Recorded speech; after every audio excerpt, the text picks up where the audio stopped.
কুণালবাবুর সঙ্গে আমার হাইকোর্টের চেম্বারে বসে দীর্ঘক্ষণ বিভিন্ন বিষয়ে আলোচনা হয়েছে। রাজনীতি নয়, সাহিত্য সংস্কৃতি নিয়ে আলোচনা হয়েছে। আমার মানুষটিকে ভালো লেগেছে। কুণাল ঘোষ মুখপাত্র হিসেবে আমাকে যতই আক্রমণ করে থাকুন না কেন, কুণাল বাবুকে আমার মানুষ হিসেবে ভালো লেগেছে। রাজনীতিবিদ হিসেবে বহুদিন রাজনীতি করেছেন, এমপি ছিলেন।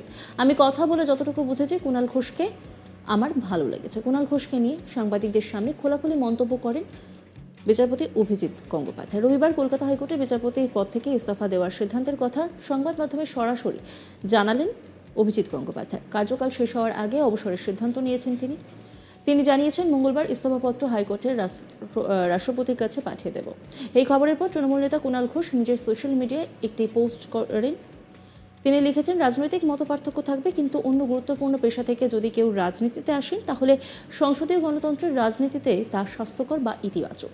একজন রাজনৈতিক কর্মী হিসেবে স্বাগত জানাচ্ছি, নতুন ইনিংসের শুভেচ্ছা। তবে বিশেষ করে এই পেশার কেউ রাজনীতিতে এলে তার আগের পেশাগত সিদ্ধান্তগুলি নিয়ে নিরপেক্ষতা জনিত প্রশ্ন উঠতেই পারে, সেটাও স্বাভাবিক। এরপরে বিচারপতি গাঙ্গুলি সাংবাদিকদের মুখোমুখি হয়ে কুণাল ঘোষ সম্পর্কে বলেন, কুণাল বাবুর সঙ্গে আমার হাইকোর্টের চেম্বারে বসে দীর্ঘক্ষণ বিভিন্ন বিষয়ে আলোচনা হয়েছে। রাজনীতি নয়, সাহিত্য সংস্কৃতি নিয়ে আলোচনা হয়েছে।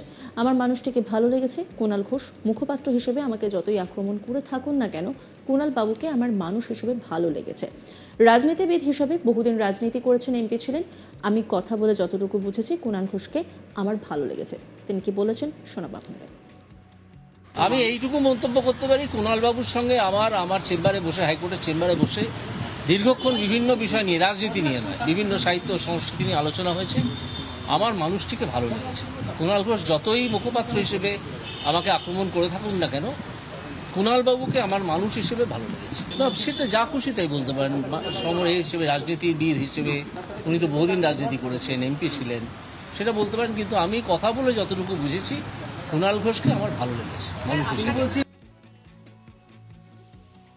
বাড়িতে এই বিষয়ে সাংবাদিকদের মুখোমুখি হয়ে ঠিক কি জানিয়েছেন শোনাব আপনাদের। আমি বিচারপতির পদ থেকে মঙ্গলবার পদত্যাগ করব, এক নম্বর।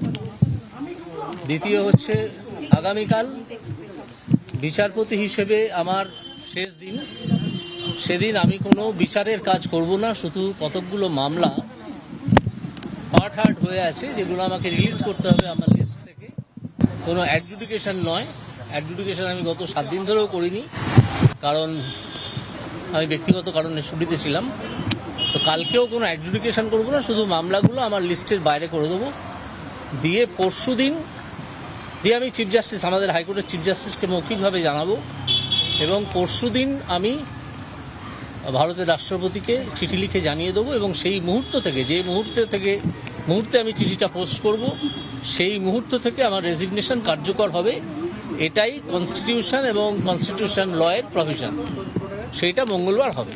তারপর আমি আপনাদের সব প্রশ্নের উত্তর দেব মঙ্গলবার 1:30টার সময় কোর্টে সূর্য সেন, মাস্টারদা সূর্য সেন মূর্তির নিচে আমি আসব।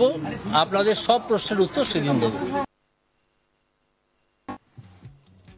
সূত্র মারফত খবর, বিরোধী দলনেতা শুভেন্দু অধিকারী নাকি তাকে প্রার্থী করতে একেবারে উঠে পড়ে লেগেছেন, আর তার জন্য একেবারে বিজেপির সর্বভারতীয় সভাপতি জেপি নাড্ডা, প্রধানমন্ত্রী নরেন্দ্র মোদী ও স্বরাষ্ট্রমন্ত্রী অমিত শাহের কাছে তার নাম প্রস্তাব করেছেন বলে জানা গিয়েছে। আর তাকে তমলুক থেকে দাঁড় করানোর জন্য মরিয়া চেষ্টা চালাচ্ছেন শুভেন্দু।